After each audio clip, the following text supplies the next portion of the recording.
एक जादुई पार्क था जहां सब्ज घास, रंग बिरंगे फूल और चमकती तितलियां हर तरफ बिखरी हुई थीं। ये जगह आम पार्क जैसी नहीं लग रही थी। अली और आयशा खुशी खुशी इस खूबसूरत पार्क में दाखिल हुए। उनके चेहरों पर मुस्कुराहट थी और आंखों में तजस्सुस।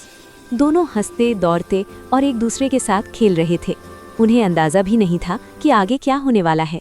अचानक अली और आयशा ने देखा कि फूल आहिस्ता आहिस्ता खिलने लगे। उनमें से एक नर्म सी जादुई रोशनी निकल रही थी।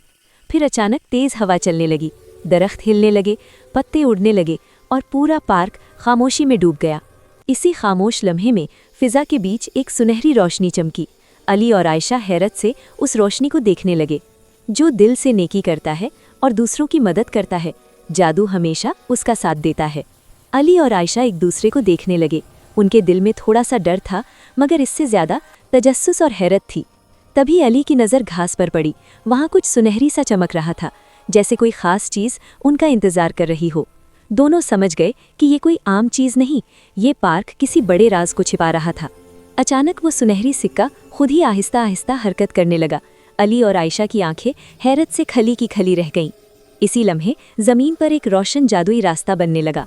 ये रास्ता पार्क के अंदर की तरफ जा रहा था। अली और आयशा ने एक दूसरे का हाथ पकड़ा, दिल में हिम्मत जमा की और इस जादुई रास्ते पर आगे बढ़ गए। कुछ लम्हों बाद पार्क फिर से पुरसुकून हो गया। रोशनी आहिस्ता आसमान में घुल गई। अली और आयशा मुस्कुराए।